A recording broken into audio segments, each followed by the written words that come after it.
Dunia internasional kembali digemparkan dengan ancaman kesehatan serius yang muncul dari atas samudera. Kapal pesiar mewah MV Hondius kini tengah berada dalam situasi darurat menyusul merebaknya wabah virus Hanta di antara para penumpangnya. Kabar ini mengejutkan banyak pihak, mengingat kapal pesiar seharusnya menjadi tempat berlibur yang aman dan nyaman. Namun, kenyataannya, kapal ini justru berubah menjadi pusat karantina yang mencekam. Hingga saat ini, laporan resmi mengonfirmasi bahwa 3 orang penumpang telah dinyatakan meninggal dunia setelah terpapar virus tersebut. Sementara itu, 5 penumpang lainnya dipastikan positif terinfeksi dan kini tengah berjuang melawan masa kritis. Evakuasi medis dilakukan secara dramatis saat kapal bersandar di Tanjung Verdi, di mana pasien-pasien tersebut langsung diterbangkan menuju Amsterdam, Belanda, untuk mendapatkan penanganan intensif di bawah pengawalan ketat tim medis. Kekecewaan dan kritik pedas datang dari para penumpang yang berada di dalam kapal tersebut. Salah seorang saksi mata menyebutkan bahwa protokol penanganan di atas MV Hondius tergolong sangat lamban.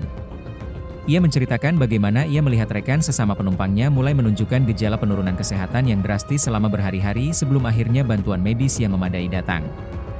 Keterlambatan respon ini memicu kekhawatiran besar bahwa virus telah menyebar lebih luas di ruang-ruang tertutup kapal selama pelayaran berlangsung. Kini, kapal MV Hondius dilaporkan tengah bergerak menuju Spanyol.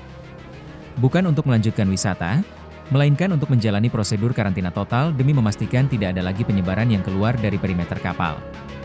Berdasarkan investigasi awal, virus Hanta yang mewabah di MV Hondius diduga kuat berasal dari paparan kotoran tikus yang terkontaminasi di area kapal.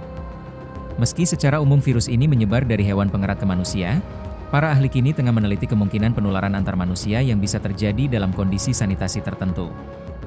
Bahaya dari virus Hanta tidak bisa dipandang sebelah mata. Gejala yang menyerang sistem pernapasan dan ginjal dapat berakibat fatal jika tidak dideteksi sejak dini. Fenomena di kapal pesiar ini menjadi peringatan keras bagi industri pariwisata dunia mengenai pentingnya standar kebersihan dan pengawasan hama yang lebih ketat, terutama di fasilitas penginapan bergerak yang menampung ratusan orang dalam satu waktu. Menanggapi situasi ini, pemerintah Indonesia melalui Kementerian Kesehatan langsung mengambil langkah siaga. Menteri Kesehatan, Budi Gunadi Sadikin, menegaskan bahwa pemerintah tengah memantau ketat pergerakan virus ini melalui koordinasi intensif dengan Organisasi Kesehatan Dunia atau WHO. Indonesia tidak ingin kecolongan. Sebagai langkah antisipasi, Kementerian Kesehatan mulai mempersiapkan instrumen screening di pintu-pintu masuk negara. Mulai dari penyediaan alat tes cepat atau rapid test, hingga pengadaan reagen khusus untuk pengujian melalui mesin PCR, serupa dengan infrastruktur yang dibangun saat menghadapi pandemi COVID-19. Pemerintah mengimbau masyarakat untuk tetap tenang namun tetap waspada terhadap informasi perkembangan virus ini.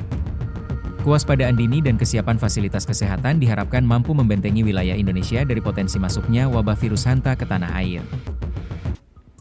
Baca berita selengkapnya di www.hops.id.